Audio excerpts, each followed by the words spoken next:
comment j'ai transformé l'image que j'avais de moi. Let's go! Hello!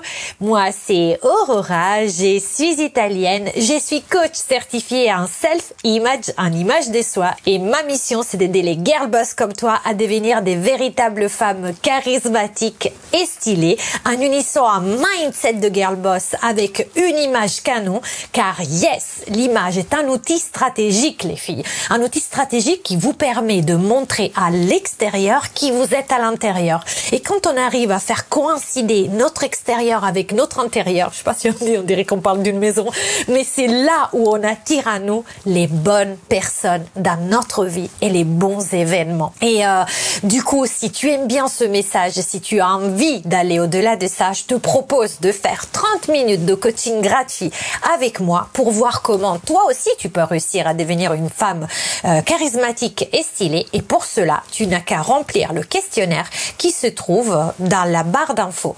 Aussi, si tu es nouvelle, j'ai un cadeau pour toi. Tu peux télécharger, toujours dans la barre d'infos et totalement gratuitement, un PDF contenant les 7 pièces incontournables que toute girl boss devrait avoir dans sa garde-robe. Abonne-toi à cette chaîne, appuie sur la cloche, suis-moi aussi sur Instagram, et là, on peut enfin démarrer la vidéo d'aujourd'hui qui est assez particulière car je vais te raconter mon histoire et comment j'ai réussi à changer l'image que j'avais de moi. Déjà, qu'est-ce que c'est l'image de soi? Il y a une petite confusion à ce niveau-là. Bien sûr, c'est la façon dont je me vois dans le miroir. Donc, est-ce que je me trouve jolie? Et si tu es là, c'est que toi aussi, tu as envie de te sentir belle, de te sentir jolie en te regardant dans le miroir. Mais c'est aussi tout ce que je pense de moi. Vraiment, l'image de moi, ce n'est pas juste l'image que je renvoie dans le miroir ou que je pense renvoyer dans le miroir, mais c'est aussi tout ce que je pense de mes capacités, mes attitudes, quelque part aussi la confiance que j'ai en moi et dans mes capacités à aller de l'avant, à me lancer des risques, à affronter des challenges, mais aussi l'estime que j'ai de moi, parce que je ne peux pas avoir confiance en moi si je n'ai pas d'estime de moi. L'estime de soi, c'est quoi? C'est la valeur que chacune d'entre nous se donne à soi-même. Et le problème, les filles, c'est que la majorité des femmes ont, et c'était aussi mon problème, on essaye de changer les résultats que nous avons dans notre vie, que nous voulons dans notre vie, sans spécialement changer qui nous sommes. Et ça ne fonctionne pas. Car quand on veut changer, quand on veut arriver d'un point A à un point B, ça veut dire forcément évoluer. C'est pour ça que dans beaucoup de mes vidéos, je parle de mindset, je parle de développement personnel, car on ne peut pas arriver à un résultat différent de ce qu'on a aujourd'hui en faisant exactement les mêmes choses qu'on fait aujourd'hui et surtout en étant exactement la même femme qu'on est aujourd'hui. Le problème, c'est que quand on va démarrer ce type de processus, on doit affronter des choses qui ne sont pas toujours plaisantes. On va passer par l'inconfort.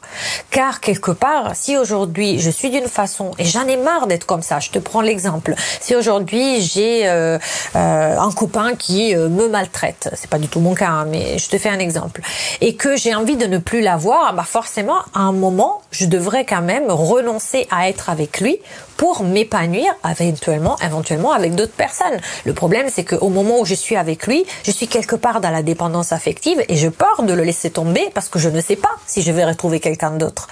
Donc, ça veut dire que si j'entame ce processus, je vais passer par une phase inconfortable où je vais devoir le quitter, où je vais devoir traverser des moments de solitude et je dois être prête à affronter tout ça pour ensuite devenir une nouvelle personne qui, elle va être davantage épanouie et qui va davantage attirer à soi les bonnes personnes.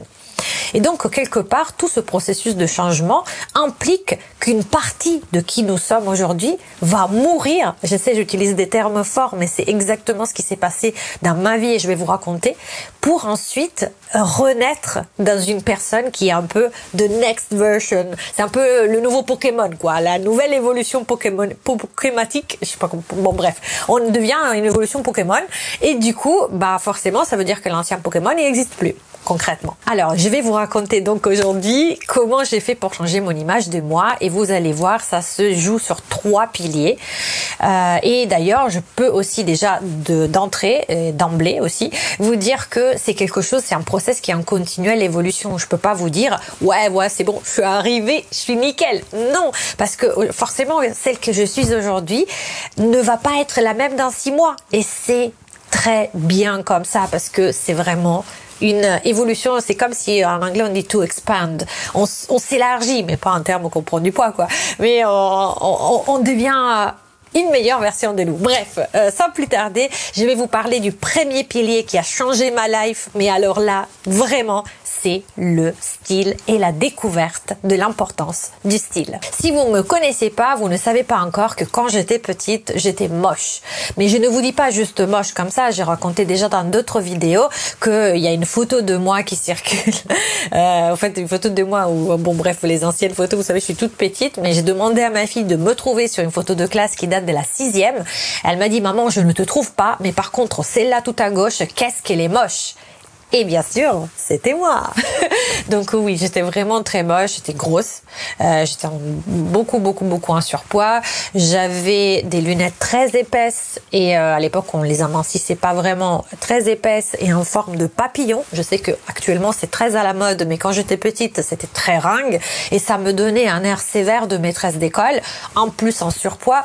Bref, en plus j'étais pas spécialement bien habillée, je savais pas comment bien m'habiller. Ma mère elle m'habillait souvent avec des vêtements qu'on lui donnait. Donc, franchement, je n'étais vraiment pas jolie. Et du coup, en grandissant, je me suis dit que ce n'était pas important. C'était aussi le message que mes parents me faisaient passer. Parce que ma maman était très jolie, mais elle était en surpoids. Toute sa vie, elle a été en surpoids.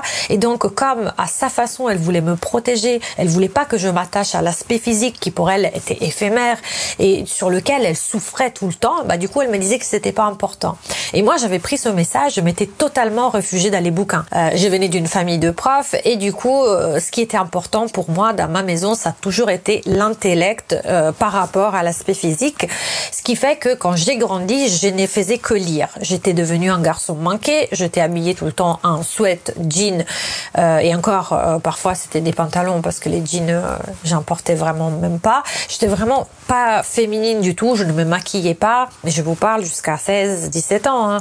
Je me maquillais pas, je ne me coiffais pas, je portais pas de jupe, donc forcément je n'avais pas de petits copains, j'étais à la limite la meilleure pote de certains mecs qui me prenaient comme un autre pote, donc vraiment un garçon manqué et parfois carrément exclu parce que pas digne de pouvoir parler filles, vu que de toute façon toi t'es pas une fille, tu n'y comprends rien. Et puis après un jour, ce qui a changé dans ma vie, c'est que mon meilleur pote, mon voisin qui était mon meilleur pote, est venu me voir et qui m'a dit bon écoute, tu ressembles à cette starlette. Bon, je vais vous mettre une photo ici comme ça vous la verrez.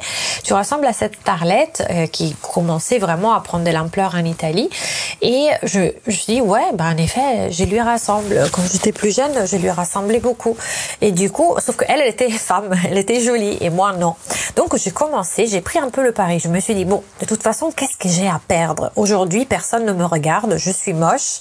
Donc essayons de devenir un petit peu plus féminine. Et au départ, je n'y croyais pas du tout. Et je trouve, dis-le moi dans les commentaires, si toi aujourd'hui, pareil, tu te regardes dans le miroir et tu te dis, oui, peut-être un jour, mais là, je n'y crois pas du tout, dis-le moi dans les commentaires parce qu'il n'est jamais trop tard pour commencer.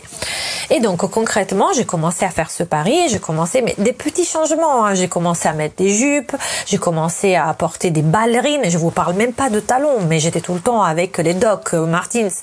Donc, voilà, quoi. Donc là, j'ai commencé à mettre des ballerines, j'ai commencé à porter des shorts parce que les jupes c'était trop femme, donc je portais des shorts avec des collants. J'ai commencé à mettre du crayon colle à l'intérieur des yeux, du mascara et du fard à joues rose. C'est tout ce que je portais et du labello qui d'ailleurs je continue de porter. Mais voilà, c'est tout ce que je portais et le changement a été phénoménal.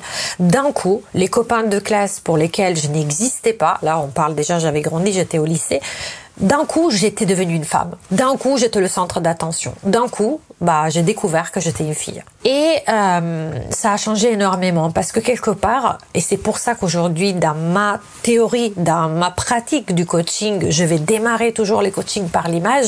Pourquoi? Parce que c'est quelque chose qui est facile à changer. Alors, si tu te regardes dans le miroir et tu te trouves moche, tu vas dire, ouais, c'est facile pour toi, mais moi, non, je t'assure. Vraiment, je partais de très, très loin. J'ai honte, mais je sais pas si je la retrouve. Si je la retrouve, je vous la montrerai, mais je sais même pas si je l'ai encore, cette photo. Vous savez, j'avais fait une photo de photomaton. Bon, à la limite, les photomatons sont jamais jolis sur personne. Mais moi, sur cette photo, j'avais de la moustache. J'avais de la moustache, les gars, les filles. Franchement. Donc, vraiment, quand je vous dis que ça partait de loin, quoi. Bref, en tout cas, il y a de l'espoir aussi pour toi si tu me regardes. Et du coup, en partant par la transformation de l'image, ça fait comme un électrochoc. Parce que d'un coup, on commence à se dire, mince, et si finalement, même moi, je pouvais être jolie? Et si finalement, la beauté, ce n'était pas que pour les influenceuses, que pour les stars de télé, pas que pour les actrices? Et là, on commence à voir le bout du tunnel. Et c'est pour ça que j'ai envie que toi aussi, tu aies cet électrochoc-là, que tu passes par l'image, que tu passes par la connaissance de ce qui te va, des couleurs qui te vont, de la découverte de ton style. Parce que c'est grâce à ça que j'ai découvert qui j'étais.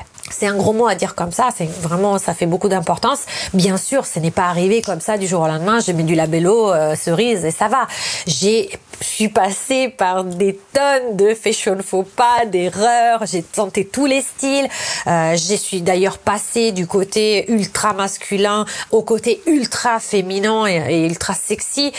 Du coup, forcément, je me suis prise des remarques. Bref, mais si, bien sûr, tu passes par moi, tu passeras pas par là parce que quelque part, tu pourras profiter de toutes les erreurs que j'ai faites et de toutes les erreurs que je sais comment ne pas te faire faire. Mais en tout cas, sache que pour moi, c'était une continuelle expérimentation jusqu'au moment où j'ai trouvé mon style. Et aussi, donc, c'est grâce à tous ces tests, hein, c'est vraiment test and learn.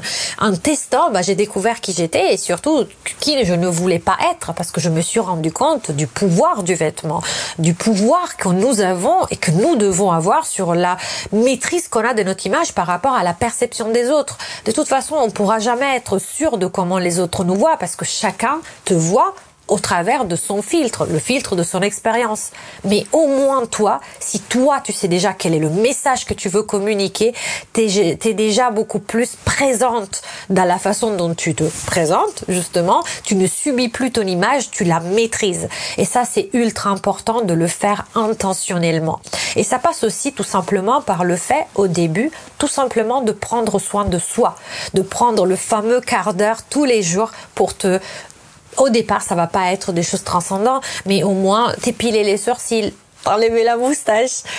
Si toutefois ça te gêne, hein, je te dis pas de le faire si tu es pour ça, mais disons que en tout cas prends soin de toi, fais quelque chose que jusqu'aujourd'hui tu n'étais pas octroyé le temps de faire parce que tu as pensé que tu ne le valais pas. Parce que tu as pensé que de toute façon tu n'étais pas assez. Donc l'exo que je te donne à faire côté style, c'est prends un quart d'heure de temps par jour pour toi. Même si c'est pour faire le tour des pâtés de maison et te aérer l'esprit en écoutant ton podcast préféré, fais-le. Et après, si je reviens au style, c'est comme je vous dis, c'est quelque chose qui évolue tout le temps. Par exemple, je vous en parlerai après quand je vous parlerai de l'argent, mais quand j'ai décidé de lancer mon business l'année dernière, ça faisait des années que ça me travaillait, ça faisait des années que j'avais quitté au départ mon ancienne entreprise, ensuite j'ai repris mes études et ensuite j'ai retravaillé pour une entreprise et en quittant cette deuxième entreprise, j'ai voulu me lancer et je m'énervais parce que tout le monde me prenait pour la petite stagiaire, pour la fille mignonne, mais jamais personne me donnait l'autorité que pourtant, par rapport à mon expérience, j'estimais avoir. Et là, j'ai un peu eu le choc, vous savez, la scène du Diable s'habille en Prada, où Andrea, qui est la protagoniste, se plaint auprès du styliste du magazine parce qu'elle n'est pas considérée par Miranda, qui était la rédactrice en chef, et elle dit, bon voilà, mais j'ai fait tout pour elle comprend pas, et le gars, il lui dit, mais attends, tu fais tout pour elle, regarde comment t'es sapé, tu fais rien pour elle, tu n'arrêtes tu ne fais que te plaindre. Et ben là, j'ai eu un petit peu ce déclic-là grâce au coaching, et ça, je vais vous en parler tout à l'heure. Et du coup, en faisant ça, je me suis dit, mais oui, mince, en fait, je pense que c'est pas juste, je suis toujours prise pour la petite chose, je passe tout le temps pour ma stagiaire, je ne suis pas prise au sérieux, professionnellement parlant, comment je vais faire pour lancer ma boîte si j'arrive pas à me marketer en ayant une autorité? Et puis après, je me suis dit, mais mince, mais tout compte fait, moi et mes cols Claudine, et moi et mes jupettes en corolle, et moi et mes jupettes patineuses là, et moi et ma façon de m'habiller un peu manga, peut-être il y a ma façon de me présenter aux autres y est pour quelque chose dans la façon dont les autres me perçoivent. Et vous voyez, pourtant, j'avais déjà eu ce palier de style dans le sens où je pouvais être féminine et mignonne. Là, j'étais arrivée grâce à mon expérience de mon adolescence et de ma mocheté passée. Mais ça n'empêche que quand j'ai dû avancer, justement me développer, réussir à monter mon entreprise, à m'affirmer, alors là, j'étais encore retombée au point de départ parce que j'avais mon style. Mais est-ce que mon style correspondait à la nouvelle femme que je voulais être? Vous voyez, quand je vous dis que pour devenir la femme qu'on veut être, donc moi je voulais être une entrepreneuse reconnue dans le business du coaching, de l'image de soi, et peut-être il fallait que je me professionnalise et donc que je professionnalise aussi mon image. Et à qui la responsabilité? Aux autres qui me prenaient pour la petite stagiaire ou à moi qui m'habillais en manga? Voilà, je vous laisse méditer sur ça.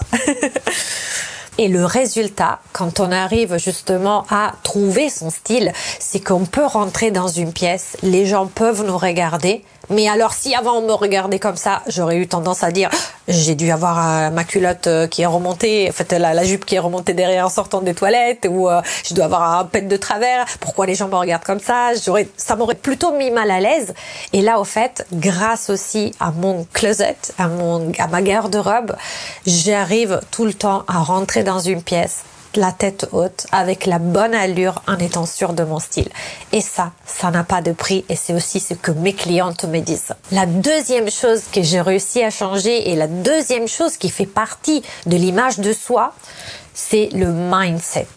Le mindset, c'est quoi? C'est la façon dont on pense, notre vision du monde, notre vision aussi de ce qui est possible et la façon dont on arrive à maîtriser notre pensée. Pourquoi je vous parle de ça? Tout simplement parce que j'ai dû énormément évoluer de ce côté-là et que contrairement au style dont on peut avoir un résultat, un changement assez évident facilement, rapidement, le mindset c'est plus long parce que souvent c'est des choses qui viennent de notre enfance, c'est des croyances qu'on appelle des croyances limitantes, c'est des pensées qui se sont répétées et que aujourd'hui pour nous sont devenues des croyances, voire carrément notre identité. Et donc changer ça, c'est beaucoup plus long. Et pourtant, j'ai dû le faire parce que je viens d'une famille, comme je vous l'ai dit, d'enseignants, donc de fonctionnaires. Et pour eux, déjà, le fait de travailler dans le milieu, dans des entreprises privées par rapport à l'État, donc à l'entreprise publique, déjà, c'était un énorme choc pour mes parents. Mais alors, quand j'ai décidé de quitter mon CDI, qui en Italie, moi je suis italienne, est considéré le sacré Graal, c'était complètement, genre, mais t'es folle, quoi, mais t'as une bonne position. J'étais quand même responsable du trade marketing international dans une grosse société de l'internet. Me dit mais t'es folle, pourquoi tu fais ça? Et moi c'est en plus quand je l'ai fait, je vous dis la vérité, je ne savais même pas ce que je voulais faire de ma vie. Je savais que je voulais travailler avec des femmes, je savais que je voulais être dans l'audiovisuel, je voulais aider des femmes à devenir belles, ça je l'ai toujours su, mais c'était tellement flou. Et je suis sûre que peut-être tu te retrouves aussi dans cette situation où tu as envie de plus, tu as envie de trouver du sens dans ton taf, et aujourd'hui tu l'as pas, et c'est pas spécialement un truc comme certaines personnes qui disent je veux devenir footballeuse professionnelle quand elles sont petites. Moi, j'avais pas cette idée-là, j'avais pas cette passion si claire, et pourtant j'avais la passion d'aider les autres, mais il fallait encore trouver comment. Et ensuite encore, j'ai dit non, mais finalement je veux vraiment lancer ma boîte. C'était quelque chose de récurrent. Donc dis-moi dans les commentaires si toi aussi tu as un rêve ou une idée ou quelque chose que tu voudrais faire, et en fait tu essaies de mettre de côté ça parce que ton cerveau te dit que c'est trop compliqué, mais cette idée continue de revenir sur le tapis. Et sache que ça va jamais te lâcher tant que tu ne vas pas prendre ton courage à deux mains et tu vas te lancer. Par contre, l'histoire, c'est de ne pas se lancer comme ça sans filet, mais c'est de savoir quelque part à quoi tu dois t'attendre et comment faire pour pouvoir naviguer dans ce nouvel environnement dans lequel tu vas te lancer. Alors là, je te parle dans le cadre professionnel, mais même si ça devait être une nouvelle relation amoureuse, peut-être été, blessé par une ancienne relation qui s'est pas bien terminée, peut-être tu n'es pas bien dans la relation dans laquelle tu es actuellement et tu as envie de changer, il faut quand même que tu sois prête à ce qui pourrait se passer pour ensuite pouvoir finalement t'épanouir en tant que femme. Du coup, pour réussir à, encore une fois, devenir cette femme entrepreneuse que je rêvais d'être, j'ai dû changer qui j'étais. Pourquoi je te dis ça? Parce que, encore une fois, tout à l'heure, je te parlais du côté style où je m'habillais très jeune quelque part et j'adore, hein. Franchement, je renie pas du tout. Je trouve que c'est un style frais, etc. Je m'ai bien passé pour mes élèves, pour l'une de mes élèves. Ça m'a toujours fait plaisir. Mais quelque part, si je voulais être la femme entrepreneuse, une autorité dans le domaine du coaching, etc., je pouvais pas continuer à être la personne qui fait 20 ans, 25 ans, 28 ans, et en même temps, la personne qui a pignon sur rue et qui peut conseiller des femmes un peu plus âgées parce qu'elle a de l'expérience, sauf que cette expérience ne se voyait pas. Et là où je t'ai dit l'évolution du mindset, c'est que déjà, j'ai dû accepter mon âge. Alors, ça m'a énormément complexé pendant des années. Je n'ai jamais dit mon âge, même quand j'étais très jeune, hein, je ne le disais pas parce que je sais pas pourquoi, même quand j'avais 25 ans, je me considérais déjà trop vieille, entre guillemets. Va voir d'où ça vient ça, j'en ai aucune idée. Et du coup, il a fallu accepter mon âge et surtout le dire aux autres. C'est ça aussi, l'accepter, c'est l'assumer aussi. Même si je faisais plus jeune, parce qu'en fait, c'était toujours un handicap. Je me disais, mais je fais plus jeune, pourquoi je peux pas profiter du fait que je fasse jeune? Si je dis mon âge, tout va être fini. Parce que j'avais, comme vous le savez, j'ai envie de travailler en tant que coach, mais j'aimerais bien avoir mon émission à la télé. C'est vraiment mon rêve. Et du coup, j'avais dans la tête cette croyance limitante comme quoi, passer 30 ans pour la télé, pour le monde du spectacle, t'es périmé. Et donc, avec cette idée dans la tête, forcément, je faisais tout pour que les gens ne se rendent pas compte de mon âge, parce que justement, sinon j'étais out. Mais tout ça, c'était que dans ma tête. Et souvent même, réfléchis à toi, quelles sont les idées que pour toi sont vraies, parce que tu crois, parce que tu décides de les croire vraies, qui pourtant t'empêchent d'avancer. Et moi, c'était ça. Donc, comment ça s'est passé? L'année dernière, vous le savez, j'ai fait les reines du shopping. En faisant les reines du shopping, ils marquent l'âge que vous avez, donc vous pouvez pas vous échapper, vous pouvez pas leur demander de gruger sur votre âge. Et là, d'un coup, ce que je pensais être un frein s'est transformé au contraire en un atout. Parce que, bon, si vous vous rappelez, pendant les reines du shopping, il y a eu encore des polémiques sur le fait que pendant les essayages, j'essaye une jupette, en fait, une robe qui était assez courte. Et il y avait des gens qui avaient carrément sur Twitter notamment pris ma défense pour dire mais elle est super bien gaulée, pourquoi elle peut pas porter ça? Parce que l'une des candidates avait dit que j'étais trop vieille pour porter une telle jupe si courte. Et là je me suis dit mais tout compte fait, il y a peut-être des femmes qui ont mon âge et qui ont envie d'être féminines, qui ont envie de ne pas renoncer à leur jeunesse parce qu'elles sont jeunes en fait.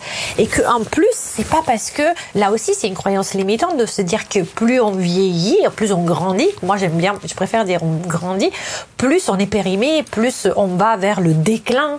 Mais qui l'a dit en vrai? Est-ce que je ne peux pas être l'exemple pour ces femmes de dire j'ai 2 enfants, j'ai un mari, je travaille, je suis entrepreneuse et je suis bien foutue. Pourquoi je dois en avoir honte en disant non, je suis bien foutue mais finalement j'ai 30 ans. Parce que si les gens pensent que j'ai 28-30 ans et je suis bien foutue, forcément il y a plus de gens bien foutus à cet âge-là. Donc j'ai aucun avantage concurrentiel concrètement. Et là en fait l'idée c'est de dire mais non, tout compte fait j'ai 42 ans et à 42 ans on peut être bien foutu. Si moi je peux l'être, tu peux l'être. Donc pourquoi pas le dire. Et ça, c'était vraiment pour moi, alors quand je vous dis que ça passe par un deuil, c'est que j'ai dû renoncer au fait de paraître, de faire jeunette, d'avoir l'attitude, parce que beaucoup aussi est dans l'attitude, dans le regard, le fait de soutenir le regard d'une certaine façon, au lieu de baisser le regard comme une petite créature. Vous voyez, il y a plein de choses que si vous travaillez avec moi, je vais vous apprendre pour justement affirmer votre personnalité aussi avec tout ce qui va autour du vêtement, et surtout avec tout ce qui va avec votre mindset. Parce que, encore une fois, pour devenir la femme que vous voulez être, vous devez déjà ressentir à l'intérieur de vous vrai. Vous devez déjà vous projeter comme si vous étiez déjà avec l'image que vous voulez avoir et vivre, vibrer, croire dans les croyances, dans les vérités auxquelles cette nouvelle femme va croire. Donc moi, si je pense que je veux être une entrepreneuse à succès qui fait de l'audiovisuel à plus de 40 ans, je dois déjà faire 40 ans, pas faire, mais avoir l'attitude de quelqu'un qui est bien dans ses bottes, qui accepte son âge. Sinon, comment je pourrais, en allant plus au-delà dans l'âge, continuer à m'affirmer dans l'audiovisuel? Il y aurait toujours ma pensée limitante, ma croyance limitante qui me ramènerait en disant « Non, mais en fait, ça sert à rien que tu fasses ça parce que dès qu'on va s'apercevoir de ton âge, on va te larguer. » Vous voyez, et donc je vais m'auto-saboter. Là, si je suis bien dans mes baskets, si je pense qu'on peut être une femme qui fait une carrière de coach à la télé, dans l'audiovisuel, ou en tout cas dans l'audiovisuel, ça peut être la télé ou autre chose, mais à plus de 40 ans, il faut déjà que j'incarne cette femme aujourd'hui et que j'en sois fière. Et du coup, il fallait grandir, il fallait renoncer à l'insouciance. Et à un moment, vraiment, l'année dernière, après les Reines du Shopping, quand j'ai décidé de lancer mon business, vous savez, je me suis vraiment sentie comme Rose dans le Titanic quand elle est sur son truc en bois, je sais pas comment on dit là en français, la zattera en italien, et elle doit lâcher Jack qui est mort et qui est encore accroché comme ça sur ce truc en bois. Elle doit le lâcher pour qu'il aille dans l'océan en fait, et maintenant il est mort. Et moi je me suis sentie pareil, je vous jure, je me suis sentie comme j'ai laissé une partie de moi en fait. J'ai laissé mon insouciance, j'ai laissé le fait de paraître une petite fille, j'ai laissé le fait de paraître une petite chose pour devenir une chose plus grande qui est celle qui aujourd'hui a la fierté de pouvoir vous coacher. Et dès que j'ai eu cette idée-là, dès que je me suis dit ok, ça fait mal, hein, mais comme par hasard, mon cerveau, il a commencé à raisonner comme la femme que je voulais être. Et du coup, il m'a dit, attends, tu veux devenir coach, il faut que tu te formes. Et comme par hasard, j'ai été formée par l'une des meilleures coachs américaines, qui est Brooke Castillo, qui elle-même a été formée par Anthony Robbins. Et du coup, voilà, aujourd'hui je suis là, je suis coach diplômée et je peux vous dire que je peux te coacher parce que je suis passée par là et j'ai changé mon mindset. Ça a changé énormément aussi ma relation à l'argent. Vous savez, mon style, je vous l'ai dit, je l'ai cherché beaucoup quand j'étais plus jeune, mais ensuite je l'avais trouvé. C'était un style qui convenait à un style de femme féminine. C'était pas un style qui convenait à une femme entrepreneuse. Mais ça n'empêche que j'avais du style. Ça, j'avais déjà fait beaucoup de tests. Mais du coup, qu'est-ce que je faisais? Tout l'argent que j'avais, comme je ne me sentais pas assez stylée, assez jeune, assez jolie, je le dépensais énormément dans beaucoup de vêtements, beaucoup de sacs de marque, etc. Et du coup, pourquoi? Parce que j'ai pensé que là, j'ai gagné de l'argent, mais je sais pas quand j'en aurai d'autres. Donc, quand on est dans cette sensation de manque, même quand on reçoit une grosse somme d'argent, parce que j'ai gagné quand même beaucoup d'argent en étant salariée avec les postes que j'occupais, je le dépensais. Parce que quelque part, c'est comme, je sais pas quand est-ce que je vais en réavoir. Là, je l'ai, il faut que je le dépense. Vous voyez, c'est comme les gens qui gagnent à la loterie, mais qui gagnent encore leur mindset de gens pauvres. Et du coup, tout ce qu'ils ont gagné à la loterie, en quelques mois, il part en fumée. Parce qu'il résonne encore comme quelqu'un qui est dans la scarcity, donc dans le manque, plutôt que quelqu'un qui est dans l'abondance. Et du coup, je faisais comme ça.